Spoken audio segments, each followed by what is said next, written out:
Hello my dear students, welcome back to my channel. आज हम बात करने वाले हैं बेसिक अकाउंटिंग टर्म्स की। ये बेसिक अकाउंटिंग टर्म्स क्या होती है? बिजनेस के अंदर ना कुछ वर्ड्स ऐसे होते हैं जो हमारी नॉर्मल लैंग्वेज से काफ़ी डिफरेंट होते हैं। जैसे अकाउंट हेड्स अलग होते हैं। इसमें हमारे पास ड्राइंग का क्या मतलब होता है? हम जनरल लैंग्वेज में हम ड्राइंग किसको बोलते हैं? जो हम कॉपी पे ड्रॉ करते हैं, दैट इज ड्राइंग। लेकिन बिजनेस के अंदर ड्राइंग का मतलब अलग होता है। तो इसी तरह से बहुत सारी टर्म्स हैं जो कि डिफरेंट डिफरेंट तरीके से यूज होती हैं। उनका क्या मीनिंग होता है, आज हम वही जानने वाले हैं इस वीडियो में। तो चलिए वीडियो स्टार्ट करते हैं।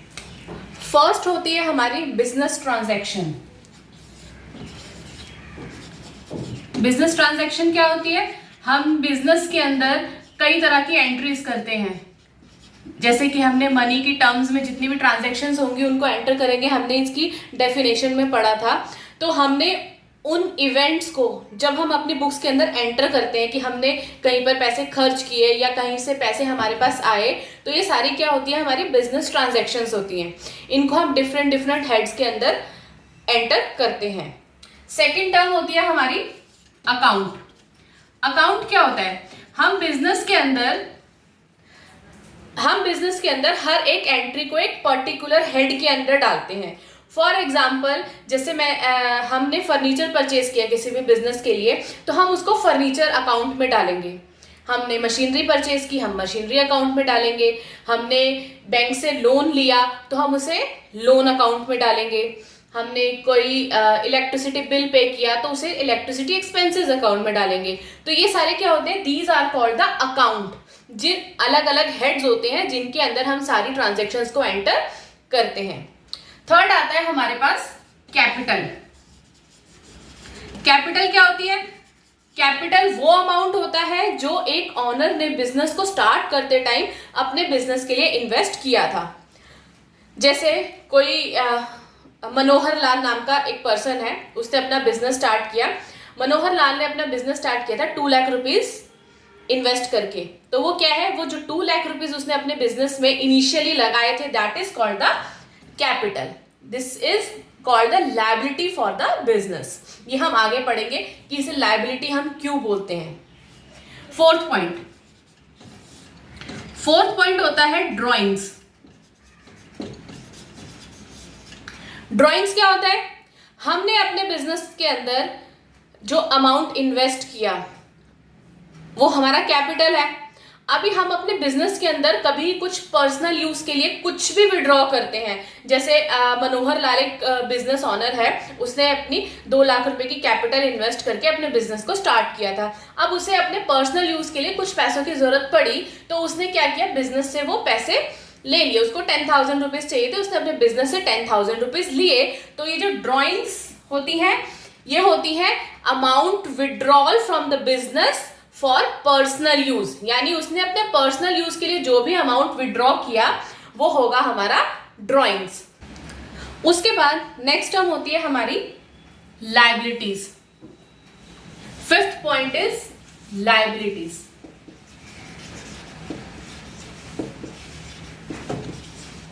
अब ये जो लायबिलिटीज होती है, ये क्या होती है? लायबिलिटीज वो अमाउंट होता है जो एक ऑर्गेनाइजेशन ने किसी से लिया हुआ है, जो वो लायबल है पे करने के लिए। जैसे किसी बैंक से लोन ले रखा है, that is also a liability. हमने किसी मार्केट में किसी पर्सन से हमने उधार पे मटेरियल ले रखा है, रॉ मटेरियल लिया है हमने उधार पे, तो वो भी क्या है? वो भी हमारी लायबिलिटी है। वो लायबिलिटी क्यों कहते हैं हम उसको? क्योंकि we organization is liable to pay that amount to the person. तो वो हमारी लायबिलिटी होती है। अभी लायबिलिटी जो होती है वो हमारी 2 तरीके की होती है। एक होती है हमारी करंट लायबिलिटी और एक होती है नॉन करंट लायबिलिटी। करंट और नॉन करंट। ये करंट और नॉन करंट क्या होता है?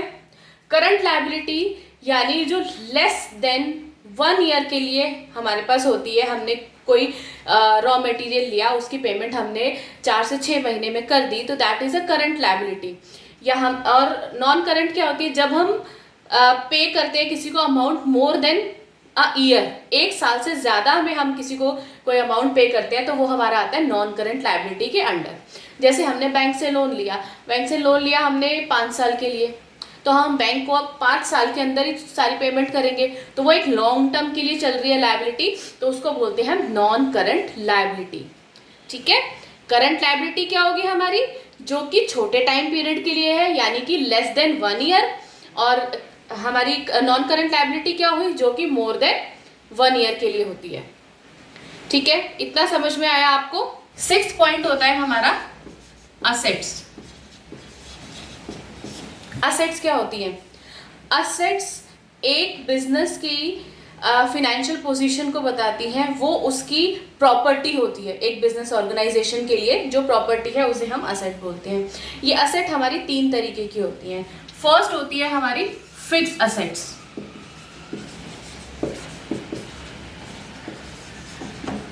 फिक्स असेट्स जो कि फिक्स रहती हैं। इसमें फिक्स असेट्स भी हमारी 2 टाइप्स की असेट्स होती हैं। एक होती है टेंजिबल और एक होती है इनटेंजिबल। ठीक है, फिक्स असेट्स यानी बिजनेस ऑर्गेनाइजेशन की प्रॉपर्टी। फॉर एग्जांपल एक बिजनेस ऑर्गेनाइजेशन के अंदर एक लैंड पड़ा है जो उनकी प्रॉपर्टी है, दैट इज फिक्स असेट्स। ठीक है, और एक बिजनेस ऑर्गेनाइजेशन के लिए ने अपना जो है पेटेंट रजिस्टर करवा लिया, यानी अपना एक ट्रेडमार्क रजिस्टर करवाया जो कि बिजनेस का लोगो होता है, तो वो क्या है, वो इंटेंजिबल असेट्स है। जो असेट्स को हम देख सकते हैं वो होती है हमारी टेंजिबल असेट्स। जिन असेट्स को हम देख सकते हैं, जैसे कि लैंड हो गया, फर्नीचर हो गया, और उसके बाद मशीनरी हो गई, ये सब हमारी टेंजिबल असेट्स के अंडर आता है। और इनटेंजिबल असेट्स जिनको हम आंखों से नहीं देख सकते लेकिन वो होती बिजनेस की असेट्स ही हैं, जैसे कि कॉपीराइट होता है। आपने कभी कोई टीवी में प्रोग्राम देखते हो तो उसमें लास्ट में देखोगे आप इस पर लिखा होता है कॉपीराइट फॉर दिस चैनल, यानी कि वो उसका कॉपीराइट है, उसको कोई यूज नहीं कर सकता।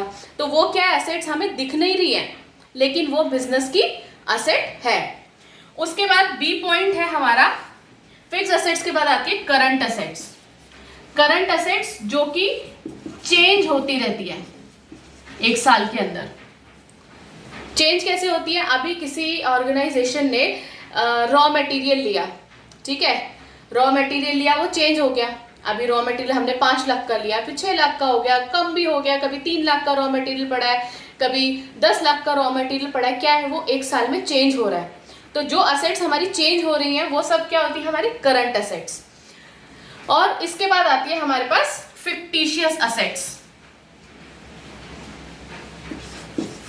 फिक्टिशियस असेट्स,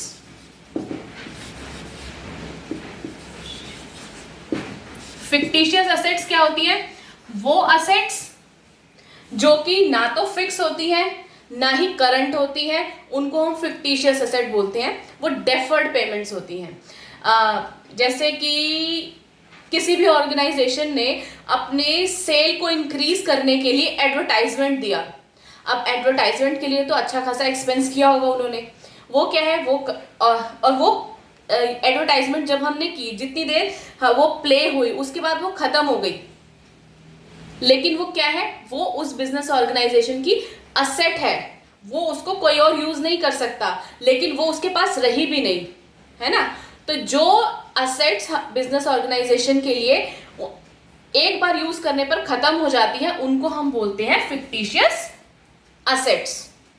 तो यहाँ पर आज की वीडियो में हमने समझे 6 पॉइंट हमारी बेसिक अकाउंटिंग टर्म्स के।